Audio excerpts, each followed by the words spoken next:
La ausencia de oxígeno. Pablo, ¿dónde estás?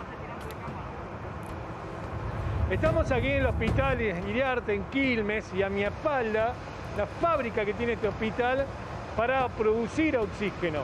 Y está conmigo y está escuchando el doctor Juan Manuel Fragomeno, al cual le dijimos que era un visionario, porque esto se creó en el año 98, se dejó de usar un tiempo, y a partir de lo que es el año pasado ya se puso en marcha.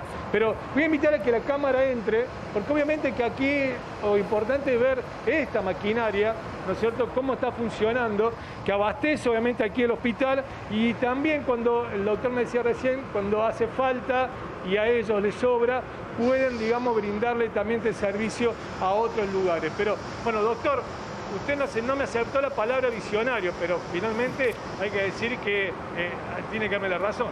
Bueno, buenas noches y muchas gracias por informar. Bueno, esto fue en 1998 que yo fui director por primera vez en este hospital. Vimos la posibilidad de poder comprar esta máquina para fabricar oxígeno. Se instaló 2 años después, yo me retiré y ocurrió que la máquina nunca realmente se habilitó. Vuelvo como director al principio del año 2015 y es cuando veo la máquina y entonces comenzamos a hacer todas las tratativas para ponerla en funcionamiento. Sí, ahí doctor, año 2019, sí. Me permite, le hago una interrupción porque mientras usted no estuvo y después volvió, durante el gobierno de Mauricio Macri se autorizó la fusión de las 2 principales empresas de oxígeno medicinal, de modo tal que se generó una situación de casi monopolio. O sea, una cosa que cualquier país desarrollado no se permitiría, que sean solamente 2 las empresas, porque fueron comprando las demás empresas pequeñas. Y entonces ahora, frente a la pandemia, es necesario que haya, aunque sea pequeños fabricantes, o que el Estado tenga su propio oxígeno en algunas unidades.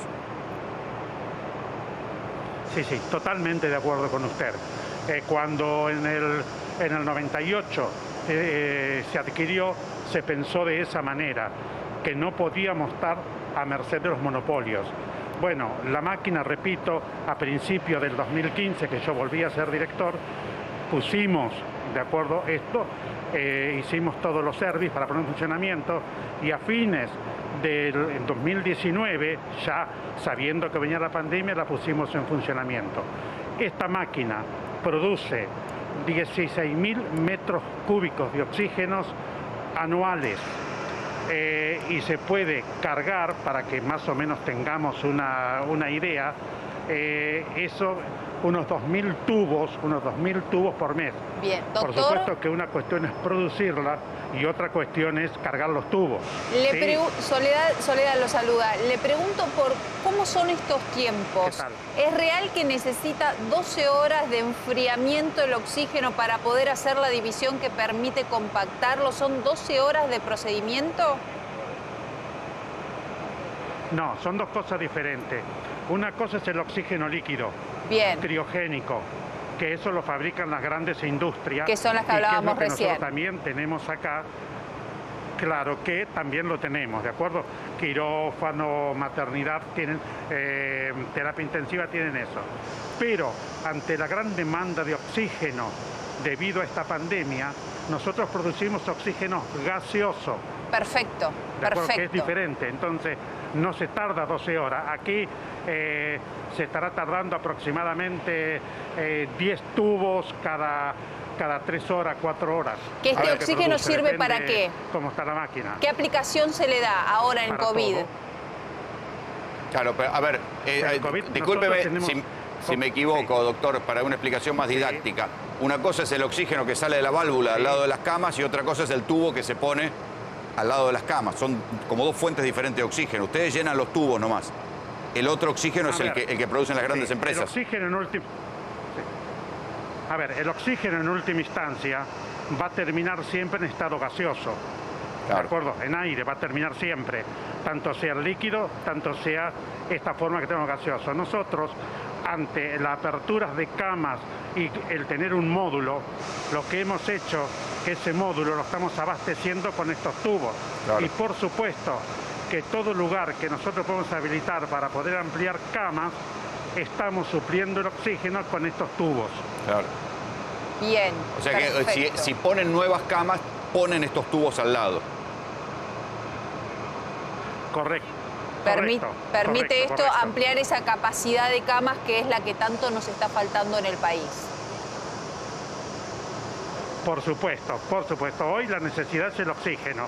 Nosotros hasta este momento nos estamos autoabasteciendo con el oxígeno. Y a propósito de esta necesidad, Para un paciente doctor. con COVID, ¿para cuánto tiempo le dura, doctor? Perdón que no escuché, ¿cómo? A propósito de esta necesidad de oxígeno que estamos narrando, ¿qué escuchó? Porque nosotros ayer nos llegaban historias de que hay hospitales que tuvieron que derivar a sus pacientes porque no tenían oxígeno en sus camas, tuvieron que llamar a lugares cercanos para hacer estas derivaciones. ¿Esto está pasando? ¿Usted lo ve? Mire, en nuestro hospital esto no está pasando. Yo tengo el oxígeno suficiente para autoabastecernos. Y a la vez, cuando hay un excedente, también estamos suministrando oxígeno a los centros públicos vecinos. Está bien, pero ¿cuántas plantas como la suya hay en los hospitales bonaerenses? Creo que 2, ¿no? No, hay dos. Una Claro. que está acá y otra que está en el Gonet. hospital de Gonet. Sí, claro. Claro, son la excepción. Son iguales. Son la excepción. Tienen un privilegio en este caso, Exacto. doctor. Ahora, si no me equivoco, en 2017 la Organización Mundial de la Salud declara como un medicamento esencial al oxígeno. ¿Qué pasó desde entonces hasta esto que nos ocurre? ¿No se invirtió, no se trabajó, no se preveía? Porque también quienes trabajan en el oxígeno dicen, yo trabajo acá hace 40 años y jamás vivimos una situación así, obviamente de pandemia, pero ¿no estábamos a la altura de la importancia que tiene el oxígeno hoy en la medicina? Mire, cuando en el 1998, cuando pusimos esta planta de oxígeno, la cantidad de oxígeno que necesitaba este hospital es la mitad de lo que produce esta máquina. Es decir, que teníamos Sobraba. excedente. Lo que pasa que nadie previó, porque es imposible prever una pandemia. Nadie sabía y que uno de los medicamentos esenciales en este momento iba a ser el oxígeno. Es muy difícil de poderlo prever. Tal cual. No estaba dentro de nuestros cálculos que íbamos a tener una pandemia de esta